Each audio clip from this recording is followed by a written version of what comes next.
안녕하세요. 사랑하는 성도 여러분, 반갑습니다. 부활의 주님이 우리와 함께 하십니다. 우리와 함께 하시는 주님을 찬양합니다. 기도합시다. 하나님 감사합니다. 오늘도 저희들은 주님의 말씀을 기대하고 또 사모하고 의지하며 주님 앞에 섭니다. 저희들의 삶이 늘 말씀으로 새 힘을 얻고 또 말씀으로 변화되며 말씀으로 거룩하여지는 삶이 되도록 오늘도 인도하여 주시옵소서. 예수님 이름으로 기도합니다. 아멘. 네, 오늘 말씀은 누가복음 10장 25절에서 42절입니다. 제가 그냥 25절부터 읽으면서 설명하도록 하겠습니다. 자, 오늘 말씀은 우리가 잘 아는 그 선한 사마리아 사람 이야기, 그리고 그 두 자매 마리아와 마르다 이야기입니다. 자, 먼저 선한 사마리아 사람 이야기 시작됩니다. 25절입니다. 어떤 율법 교사가 일어나 예수를 시험하여 이르되 선생님, 내가 무엇을 하여야 영생을 얻으리까? 자, 율법 교사는 말씀을 아주 전문적으로 공부하고 기록하고 남기고 연구하는 그러한 요즘으로 치면은 뭐 신학자와 같은 사람이죠. 근데 그가 예수님을 시험하여, 그러니까 예수님이 정말 어떠한 분인지, 그리고 어떻게 보면 그 예수님을 좀 곤경에 빠뜨릴까 하는 그러한 교만한 마음으로 이렇게 묻습니다. 내가 무엇을 하여야 영생을 얻으리까? 내가 무엇을 하여야 영생을 얻으리까?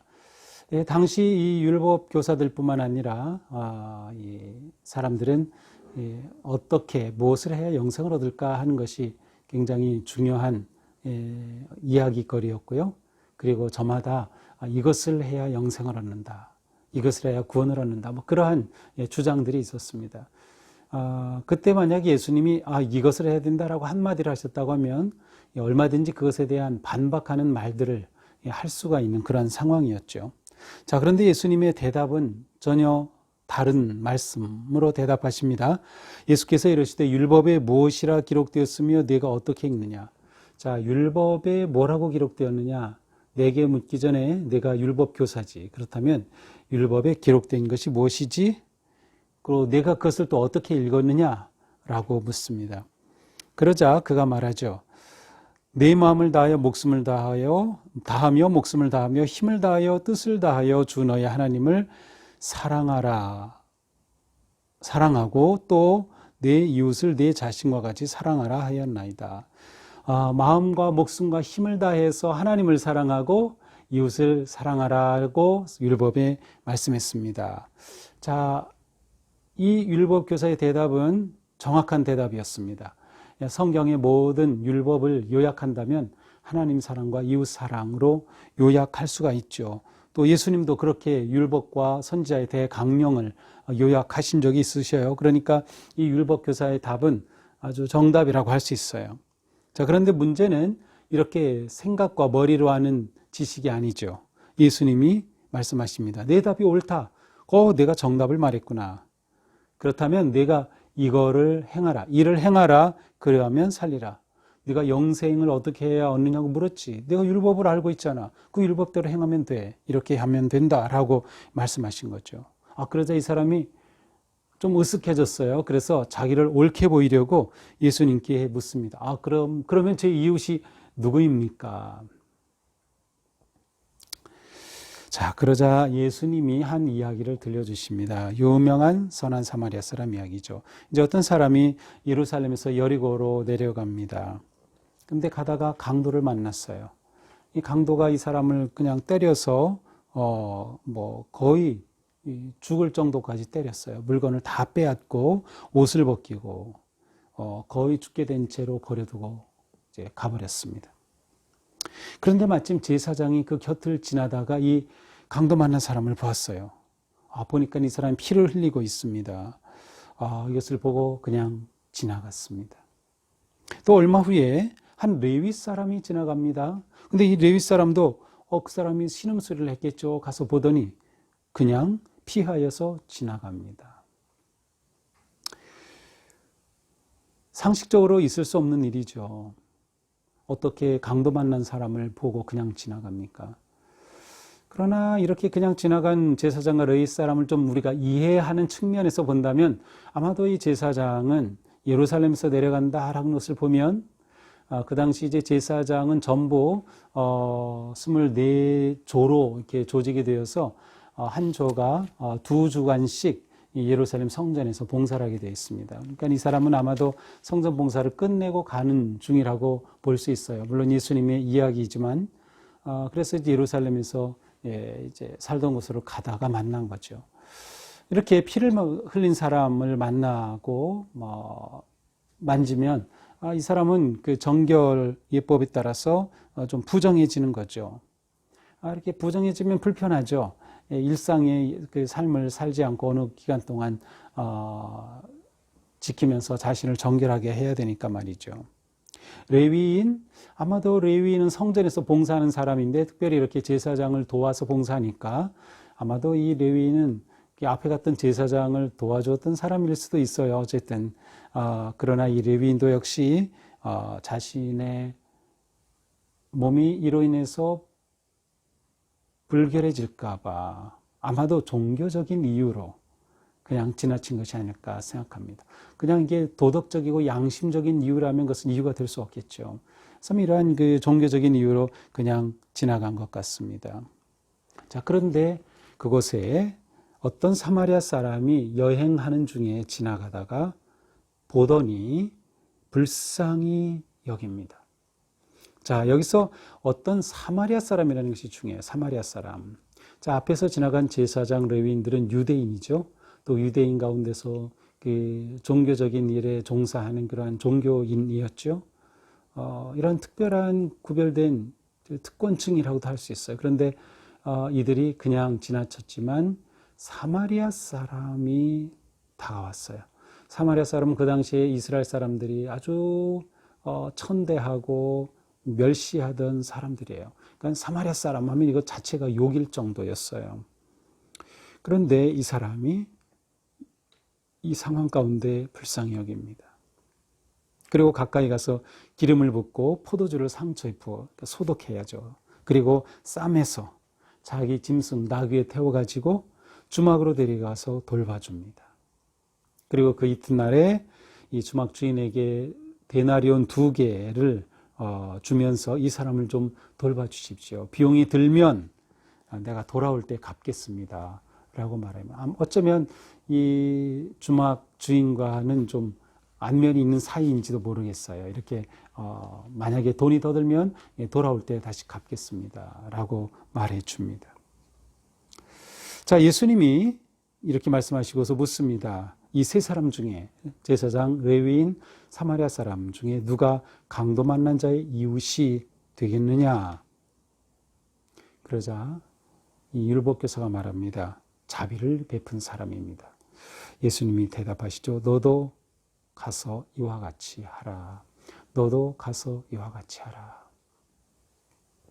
자, 우리는 오늘 이 이야기에서 강도 만난 자를 도와준 사마리아 사람의 정말 아름다운 미담을 보게 됩니다. 자, 그런데 이 사람이 사마리아 사람이었다는 거죠. 자, 우리는 여기서 먼저 이 사마리아 사람이 정말 보통 사람이 아니라는 걸 알 수 있어요. 왜냐하면 사마리아 사람은 유대인들이 자기를 경멸하고 무시하고 그 다음에 그냥 멸시하고 비하하는 것을 잘 알아요. 그래서 사마리아 사람들은 이 유대인들을 직접 만나는 게 두렵죠. 그런데 아마도 이 강도 만난 이 사람이 유대인일 가능성이 큽니다. 그러나 어쨌든 유대인이든 그것이 아니든 상관없이 이 사람이 예루살렘에서 여리고로 갔다고 하는 것을 보면 예루살렘과 관계되는 사람, 그렇다면 분명히 유대인일 가능성이 커요. 그런데 이 사람에게 다가갔다는 거죠. 자, 이것은 이 사마리아 사람이 자신을 그렇게 멸시하고 차별하고 어떤 면에서는 학대하였던 그러한 사람들에 대해서 이와 같이 대한 그 마음을 우리는 먼저 보게 됩니다. 이 사마리아 사람에게는 편견과 차별을 받은 자신이 편견과 차별로 대하지 아니하고 오히려 용서와 품어주는 그러한 넓은 마음으로 대해줌을 알 수 있어요. 이 사람에게 있어서 핵심은 강도 만난 사람의 이 상태를 공감하는 것이었어요. 공감하는 것. 자, 이것이 긍휼의 마음이기도 합니다. 자, 오늘 본문에서 사마리아 사람은 공감할 줄 아는 사람이었습니다. 다른 사람이 만난 이 위기, 이 어려움, 이 고통, 이 사고 속에서 그 사람과 공감해 줄 아는 것. 이 공감하는 마음은 어떻게 발전합니까? 이 사람을 주막으로 데려가서 싸매고 돌봐주고 치료될 때까지 비용까지 대줍니다. 필요를 채워줍니다. 이게 진정한 섬김이죠. 섬김은 필요를 채워주는 것입니다. 그 필요는 다양하겠죠. 정서적인, 신앙적인, 물질적인, 육체적인 많은 필요들이 있을 거예요. 근데 어쨌든 상대를 공감해주고 필요에 따라서 도와주는 것, 그것이 진정한 사랑이고 섬김입니다. 사마리아 사람은 사랑의 삶을 위해서 장벽을 뛰어넘었습니다. 이게 놀라운 일이에요. 자, 처음으로 돌아가면 어떻게 해야 영생을 얻겠습니까? 율법에 뭐라고 기록되었느냐?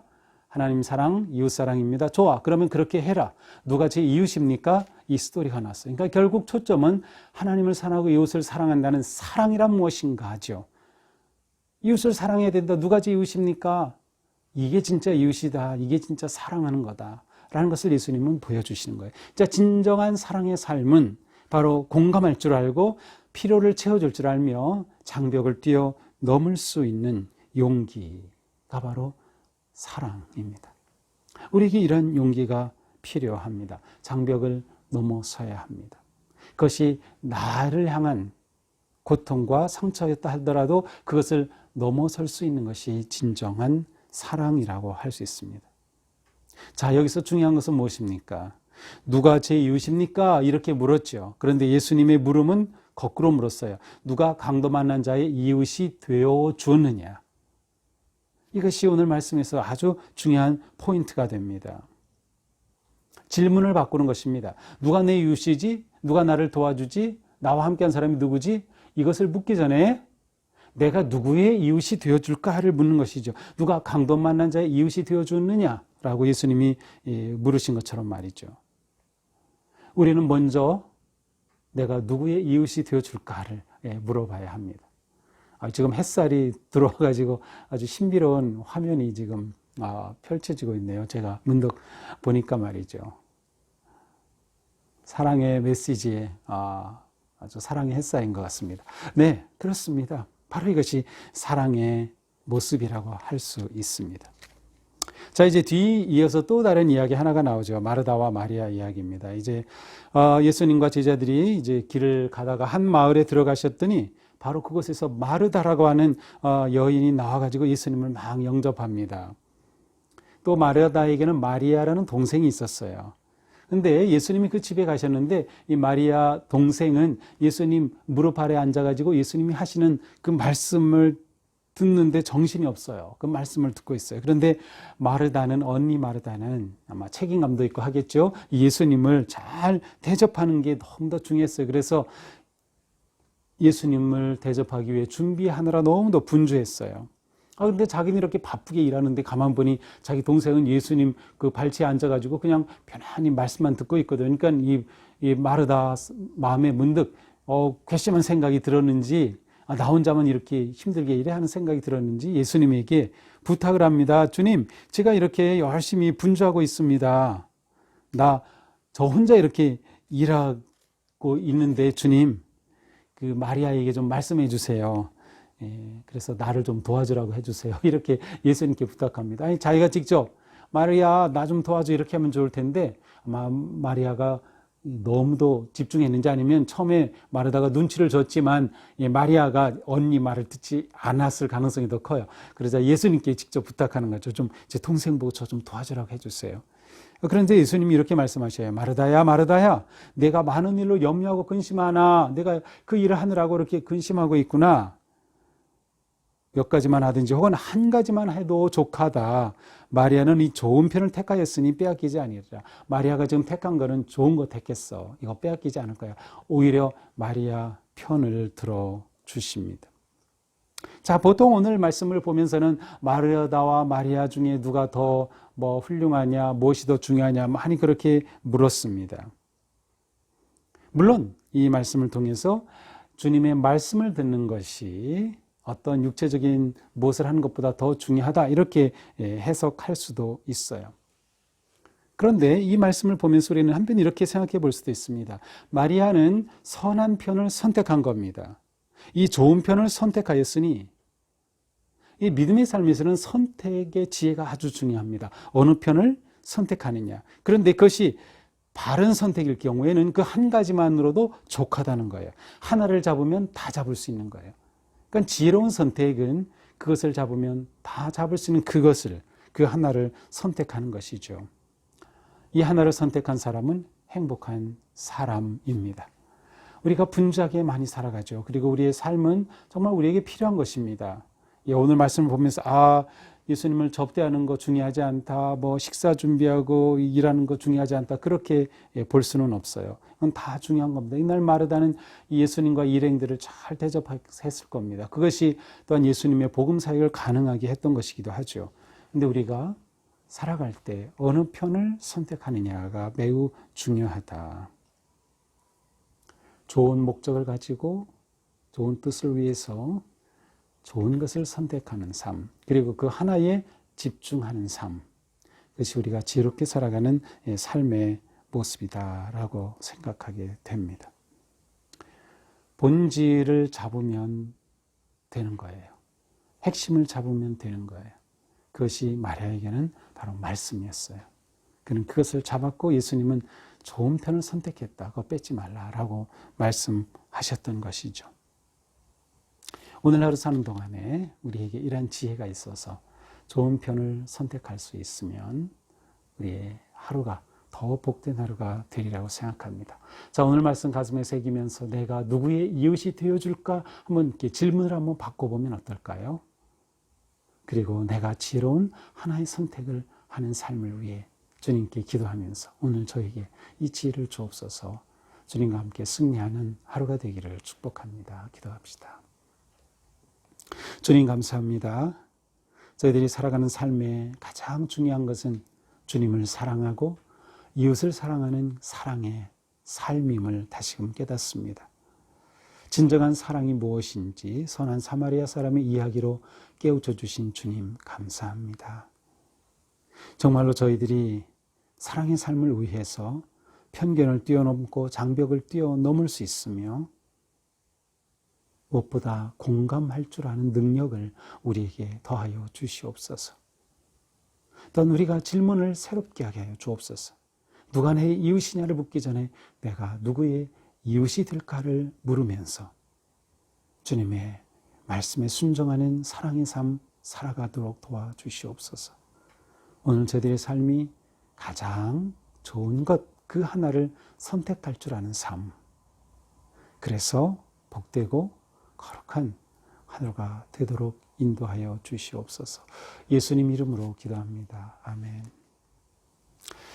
네, 오늘도 주님 은혜 안에서 복된 하루가 되기를 축복합니다. 사랑합니다.